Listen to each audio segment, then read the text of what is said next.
Welcome to my channel. Hello everyone, good afternoon. कैसे हैं आप सभी।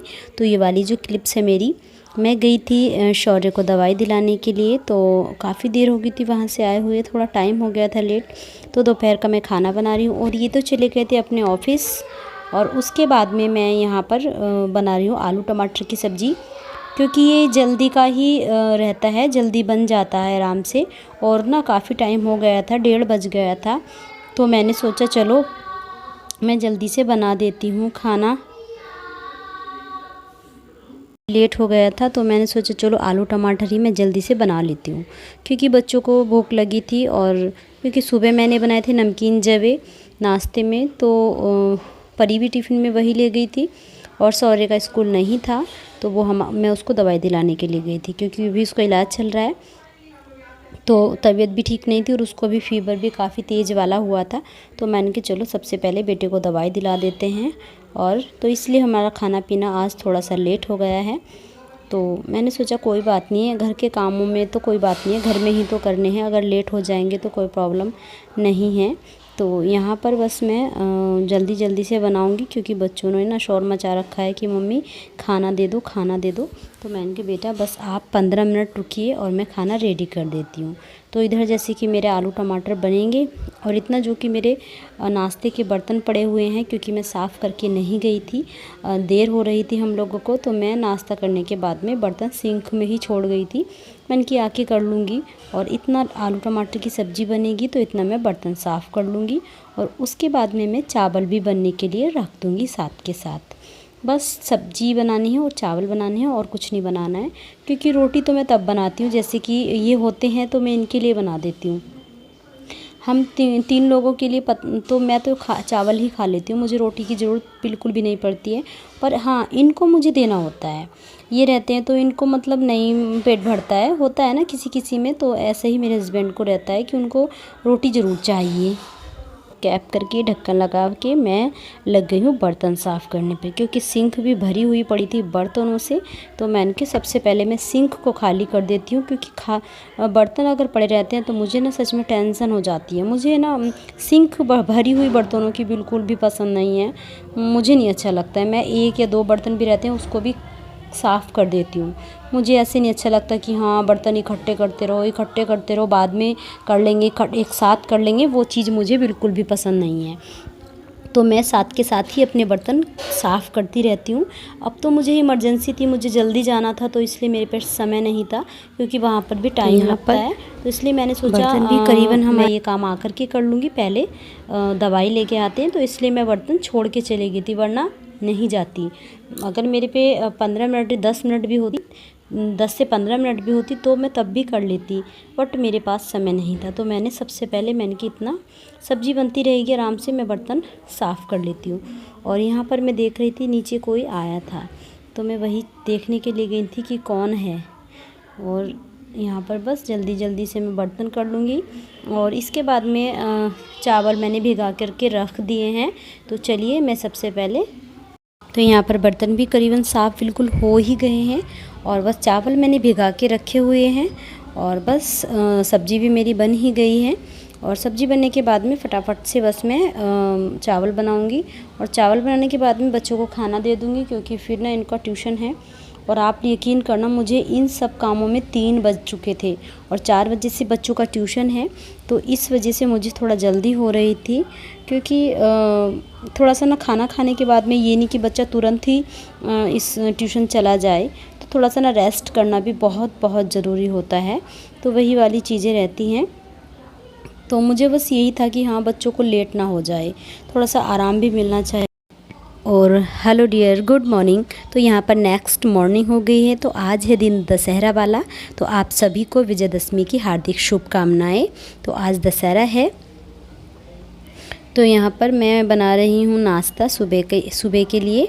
और नाश्ता भी नहीं, सब्जी बना रही हूँ, क्योंकि आज तो दशहरा है हमारे घर पर। मतलब कि मैं उड़द बनाऊँगी और रायता बनाऊँगी, और बस ऐसे ही खाना बनता है। पूजता वगैरह तो नहीं है, बट खाना सभी तरीके से बनता है। मतलब कि जैसे उड़द हो गए, चावल और रायता, ये इस तरह का खाना मैं बनाऊंगी। और यहाँ पर ना मैं कुछ बना रही हूँ, थोड़ा सा खाने के लिए बच्चों के, और चाय तो वगैरह हमने ले ली है। और अभी मैं नहाऊंगी, तो नहाने के बाद में ही मैं खाना बनाना स्टार्ट करूंगी। तो क्योंकि कहीं जाना वाना तो कहीं है नहीं, तो ऐसी कोई जल्दबाजी भी नहीं है कि हाँ जल्दबाजी है तो हम मतलब कि जल्दी जल्दी से काम करेंगे, तो जी नहीं, ऐसा कुछ भी नहीं है। और रात मेला तो हम लोग बच्चों को शाम में ही दिखा के आ गए थे, लेकिन हाँ अगर हम गए तो आज हम दोनों ही जाएंगे, क्योंकि मैंने कभी जैसे रावण होता है, रावण दहन होते हुए कभी नहीं देखा है। तो मेरा ना ये वाला बड़ा मन था कि मतलब मुझे देखना है। मैं इनसे बोल रही थी कि मुझे ना देखना है, मुझे आप लेके चलना। तो देखते हैं कि हम लोग जा पाएंगे क्या नहीं जा पाएंगे, क्योंकि थोड़ा सा लगता है कि यार हम जा रहे हैं, बच्चे घर पर हैं, ये वाली चीज़ लगती है। लेकिन ये बोले मेरे से कि कोई बात नहीं, और बच्चों को ना इसलिए लेके नहीं जाएंगे क्योंकि देखिए काफ़ी भीड़ भाड़ होती है, और जिस टाइम रावण दहन होता है मतलब कि, तो उस समय भगदड़ सी मच जाती है मेले में, तो इस वजह से ना काफ़ी डर लगता है। और वहाँ पर हमारा पुराना घर भी है, पुराने घर से तो बहुत ही नज़दीक है दशहरा जहाँ पर लगता है, बहुत नज़दीक, मतलब कि आप यकीन नहीं करोगे 5 मिनट भी नहीं लगती हैं वहाँ पर जाने में, मेले में। तो बल्कि अब इस जहाँ पर हम लोग अब शिफ्ट हुए हैं, रह रहे हैं, वहाँ से काफ़ी दूर पड़ता है। और वहाँ से तो बहुत ही मतलब इजी था जाना, कितनी भी बार चले जाओ, कभी भी चले जाओ जब मन करे। तो ये वाले इस तरीके से तो वो घर हमारा बहुत ही अच्छा था, मेला वगैरह इस तरह की चीज़ें से। और वहाँ पर स्टेशन भी पास में है, और बस स्टॉप भी पास में है, ये सारी चीज़ें वहाँ पर पास पास में ही थी। तो वहाँ के अकॉर्डिंग मतलब कि ये चीज़ें थी तो अच्छा लगता था। बट प्रॉब्लम तो अभी भी कुछ नहीं है, लेकिन अब ये है कि रिक्शा वगैरह लेना पड़ता है। सफाई पोछा वगैरह तो मैंने सब कर दिया था, बट बेडशीट नहीं की थी। मैंने सोचा झाड़ू के बाद ही मैं मतलब पोछा कर देती हूँ, मैं बेडशीट रह गई थी, तो मैंने कि मैं बाद में आराम से बेडशीट कर दूँगी। तो यहाँ पर अब नंबर आया है बेडशीट का सही करने का, तो मैं बेडशीट को झाड़ दूँगी अच्छे से। पहले यहाँ पर सारा तकिया अच्छे से साफ़ करूँगी बेड का, क्योंकि आप ये लगा लीजिए ये जो कलर है बेड का, इस वाले बेड पे तो वैसे तो देखिए डस्टिंग डेली सभी की होती है, बट इस तरह का जो भी फर्नीचर होता है जिस किसी के पास भी है, तो इसमें आप यकीन करना दिन में 2 बार डस्टिंग करनी पड़ती है। मतलब हल्का फुल्का सा दोबारा में भी कपड़ा लगा दो, लेकिन डेली तो होता ही है, लेकिन इस पे डस्ट बहुत बहुत जल्दी आती है। तो यही वाली चीज़ें हैं मेरे ना, इस वाले फर्नीचर पे बहुत ज़्यादा बेड पर डस्ट आती है, और डस्ट आने के बाद में भी ना सच में एकदम से नज़र आने लगती है। पर ये बेड मेरी शादी का है, तो मैं इसको ऐसे खोना नहीं चाहती हूँ, इसकी केयर करती हूँ। होता है ना जो सामान अपने दहेज का होता है तो उससे एक अलग मतलब लगाव होता है। वैसे मैंने सोचा है कि बेड में एक न्यू लूँगी, लेकिन बट अभी नहीं, देखते हैं माता रानी हमें कब तक दिलाएंगी। तो अभी थोड़ा सा जो बाकी का हमने काम सोचा है कि हमें ना कुछ काम भी कराना है, तो अभी पहले हम वो कराएंगे। तो वो काम भी देखते हैं कि हमारा कब तक हो पाएगा, और उसके बाद में ही मैं देखूँगी कि मैं बेड लूँगी, क्योंकि बेड की जो ज़रूरत और है, ऊपर वाला रूम है उसके लिए हमें बेड चाहिए। तो हम सोच रहे हैं कि वो बेड हम यहाँ पर शिफ्ट डाल देंगे नया वाला, और ये वाला जो हमारा बेड है हम दूसरे वाले ऊपर वाले रूम में डाल देंगे, तो दोनों जगह बेड हो जाएंगे। क्योंकि देखिए बच्चे बड़े हो रहे हैं तो बच्चों को बेड तो चाहिए ही। और जो हमारा तीसरा वाला रूम है उसमें मैंने डाला हुआ है दीवान बेड, तो दीवान बेड और अब हमारा दीवान बेड और सोफ़ा। आप लोग सोचोगे सोफ़ा तो नज़र नहीं आता है, तो सोफ़ा मरने के लिए गया है, मतलब वो ना ख़राब हो गया था थोड़ा सा, तो हमने उसकी रिपेयरिंग कराई है।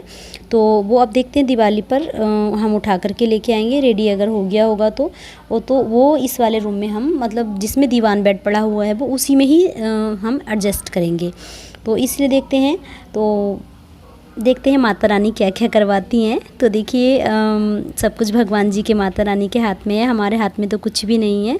तो बस वही वाली चीज़ें हैं। मनुष्य सोचता तो बहुत कुछ है कि हम ये भी कर लें, हम वो भी कर लें, लेकिन जी नहीं, अपने आप से ऐसा कुछ भी नहीं हो पाता है कि हम ऐसा कुछ भी अपने आप से कर पाएँ। तो कोई बात नहीं है, जब भी भगवान जी कराएंगे करवा देंगे।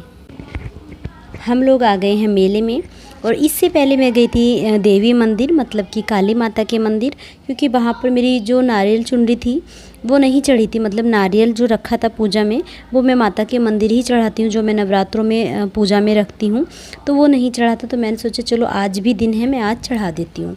तो सबसे पहले मैं मंदिर गई थी, और उसके बाद में मंदिर से ही हम यहाँ पर दशहरा के मेले में आ गए थे, क्योंकि मैंने इनसे कहा था कि मैंने कभी रावण दहन होते हुए नहीं देखा है, रावण जी को देखना है।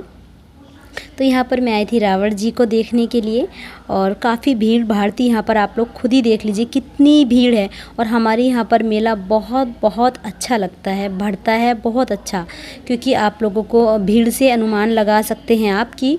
और यहाँ पर ना 10-11 दिन तक मेला दशहरा का लगता है। फर्स्ट नवरात्रों से ही यहाँ पर शुरू हो जाता है और दशहरा के भी 3 दिन तक बाद में तक दशहरा के 3 दिन बाद तक भी लगता है। तो यहाँ पर देखिए रावण जी आगे खड़े हैं और मेघनाथ जी पीछे खड़े हैं। तो यहाँ पर और सब लोग अपने अपने मोबाइल ऑन करके खड़े हुए हैं और सब वीडियो बनाने में लगे हुए हैं। तो मैंने साउंड तो आप लोगों को नहीं सुनवाया है, क्योंकि नहीं सुनवा पाई मैं आप लोगों को, लेकिन बहुत शोर शराबा हो रहा था। तो यहाँ पर देखिए अब आग लगनी मेघनाथ में शुरू हो गई है। जो पीछे वाले हैं वो मेघनाथ जी हैं और स्टार्ट हुई है मेघनाथ जी से। तो यहाँ पर देखिए बहुत तेज़ तेज़ से आवाज़ शोर कर रहे थे मेघनाथ जी, और इसके बाद में रावण जी में भी आग लगनी स्टार्ट हो गई है। तो मैंने आप लोगों को दिखाया। मेला वगैरह देखने के बाद में यहाँ पर हम आए थे माता रानी की। यहाँ पर बहुत एक से बढ़कर एक तस्वीर रखी हुई हैं, बहुत सुंदर सुंदर हैं। तो हमें यहाँ से गणेश जी की मूर्ति लेनी थी, जो ऑफिस के लिए लेनी है इनको। तो बस हम लोग वही यहाँ पर देख रहे थे। तो मैंने सोचा चलो क्यों नहीं मैं आप लोगों को भी दिखा देती हूँ, आप लोगों को भी भगवान जी के, माता रानी के, सभी देवी देवताओं के दर्शन करा देती हूँ। तो अगर आप लोगों को मेरा वीडियो ज़रा सा भी अच्छा लगे, भगवान जी के लिए, सबके लिए अगर आप लोगों को मतलब कुछ अच्छा लगे तो प्लीज़ मेरे वीडियो को लाइक करना, सब्सक्राइब करना। अगर वीडियो अच्छी लगे तो प्लीज़ कमेंट करके बताना। जैसी भी आप लोगों को लगे, अच्छी लगे बुरी लगे, जैसी भी लगे आप लोग मुझे कमेंट कर सकते हो। मुझे कोई ऐसी बात नहीं है कि आप लोग मुझे अच्छी लगे तो ही कमेंट करना, तो जी नहीं, ऐसी कोई बात नहीं है। वीडियो आप लोगों को जैसा भी लगे तो आप लोग मुझे कमेंट करके ज़रूर बताना। और इसी के साथ में मैं वीडियो का एंड करती हूँ, क्योंकि वीडियो काफ़ी लंबा हो रहा है। मिलते हैं एक अच्छे से वीडियो के साथ में, तब तक के लिए बाय।